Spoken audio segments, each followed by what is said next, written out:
Pendapatnya Imam Syafi'i selanjutnya, kalau tadi hubungan dengan manusia, sekarang hubungan dengan Allah. Kata Imam Syafi'i, engkau tak akan mampu menyenangkan semua orang.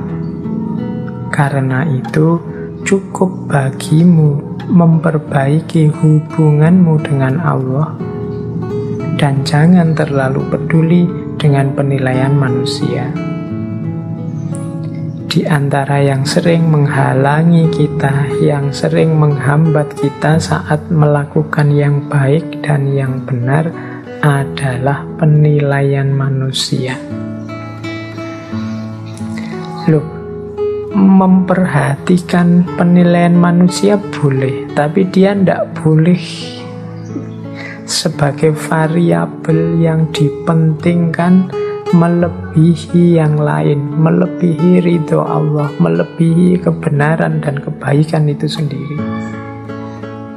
Kalau dalam bahasa nilai, pandangan manusia ini posisikan di level tersier. Kalau bahasa usul fikih mungkin ini levelnya tahsiniyat. Ada ndak apa-apa, ndak ada juga ndak masalah, jangan tergantung itu. Mungkin makomnya hanya makom kepantasan saja. Kalau kita melakukan yang baik dan yang benar, kok dipuji orang, kok orang menilainya juga baik, alhamdulillah. Tapi seandainya ndak dipuji sekalipun, bahkan dibenci, diiri orang, ya biar saja. Yang kita fokusi satu-satunya adalah ridhonya Allah, hubungan kita dengan Allah. Katanya Imam Syafi'i, engkau tidak akan mampu menyenangkan semua orang. Sebaik apapun, seluruh sebenar apapun yang kita lakukan, kita sampaikan, akan selalu ada orang yang tidak seneng.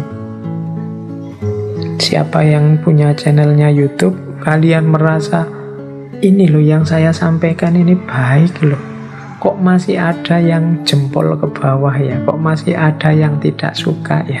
Loh ya itu manusia memang, tidak mungkin orang sepakat semua, seneng semua, ya seleranya beda-beda. Jadi ya termasuk ngaji ini kan ya ada yang suka, ada yang tidak suka, ya itu manusia. Isinya mungkin ada yang menganggap penting, ada yang menganggap alah kayak gitu aja. Itulah manusia. Alhamdulillah kalau dapat bonus penilaian manusia yang baik. Tapi kalau tidak masalah. Yang harus kita permasalahkan adalah hubungan kita dengan Allah. Apakah Allah ridho dengan yang saya lakukan ini? Kira-kira Allah berkenan tidak kalau saya ngaji seperti ini? Itu yang pertama-tama itu. Jadi kita bangun hubungan kita dengan Allah pertama-tama dengan cara jangan memposisikan penilaian manusia sebagai yang nomor satu. Terus jadikan akhirat di hatimu, dunia di tanganmu, dan kematian di pelupuk matamu. Oh, ini orientasi hidup yang menurut saya ideal. Hati kita isinya akhirat. Akhirat itu hati itu kan sesuatu yang vital. Disitulah orientasi hidup kita bermula. Ala inna fil jasadi mudghah, itu kan kemarin kita kaji, itu dalam tubuh itu ada satu gumpal daging yang kalau dia baik, baik seluruhnya. Nah itu kan hati. Ini kalau hati ini isinya akhirat, ya berarti orientasinya ke atas, orientasinya vertikal, pada yang ketuhanan, yang ilahi. Karena di sanalah letaknya hidup yang sejati. Maka sarannya Imam Syafi'i, akhirat letakkan di hatimu. Yang kedua apa? Dunia letakkan di tanganmu. Ya kita butuh hal-hal duniawi untuk menjalani hidup di dunia ini. Harta dan lain sebagainya cukup letakkan di tangan, jangan taruh di hati. Diletakkan di tangan itu ya kalau hilang ya tidak masalah, nyari lagi. Kalau dicari, kalau diletakkan di hati, hilang itu patah hati kita. Stres, depresi kita itu kalau diletakkan di hati. Maka dunia letakkanlah di tangan saja. Untuk mendukung usaha kita meletakkan akhirat di hati dan dunia di tangan, kematian taruh di pelupuk mata kita. Oh, ini kafa bil mauti wa'idhon, cukup kematian sebagai nasihat. Kalau pelupuk mata kita senantiasa membayangkan kematian, bahwa kita ini di dunia ini waktu kita terbatas,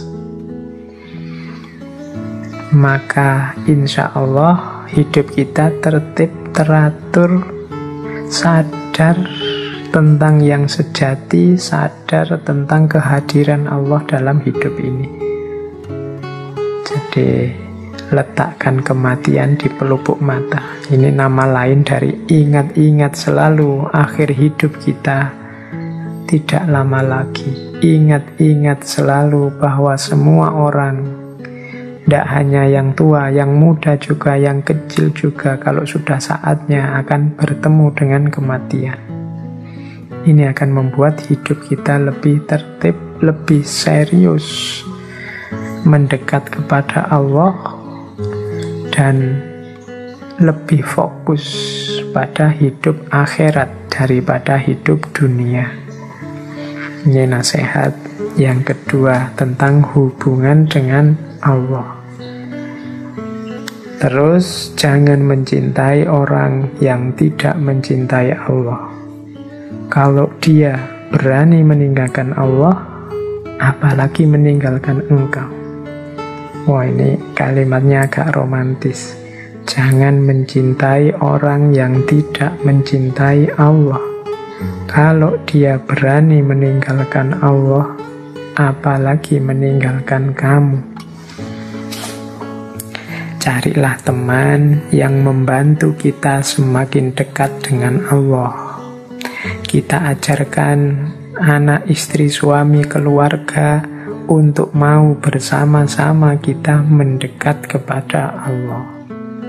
Kita jadikan harta kita kendaraan untuk mendekat kepada Allah. Kita jadikan apapun fasilitas yang diberikan oleh Allah dalam hidup ini sebagai sarana untuk lebih dekat dengan Allah. Caranya seperti itu. Jangan dekat, jangan akrab dengan orang yang tidak peduli tentang Allah, apalagi berani melawan, berani meninggalkan Allah. Kalau Allah saja berani dia lawan, berani dia tinggalkan, apalagi kamu, apalagi engkau. Nah, ini putri-putri yang mau menikah, cowok-cowok yang sudah punya pasangan, coba dicek pasanganmu orang yang berani meninggalkan Allah atau tidak. Kalau dia berani, ya dinasehati biar tidak berani. Diberi wawasan-wawasan tentang Allah dalam hidupnya, tentang kehadirannya dalam hidupnya, tentang kekuasaannya dalam hidupnya, sehingga dia tidak berani lagi meninggalkan Allah. Tapi kalau dia masih saja berani meninggalkan Allah, cari jalan biar dia tidak berani. Oke, karena Allah saja setelah dia tahu bagaimana posisi, bagaimana peran, bagaimana kekuasaannya, setelah dia tahu ini kok masih meninggalkan, masih melawan, harus kalian hati-hati, apalagi hanya meninggalkan kalian, apalagi hanya mengecewakan kalian. Jadi jangan mencintai orang yang tidak mencintai Allah. Kalau dia berani meninggalkan Allah, apalagi meninggalkan kamu. Terus ini Jika semua orang menjauh ketika engkau mendapat kesulitan, maka ketahuilah Allah ingin membuatmu kuat dan Ia akan menjadi penolongmu.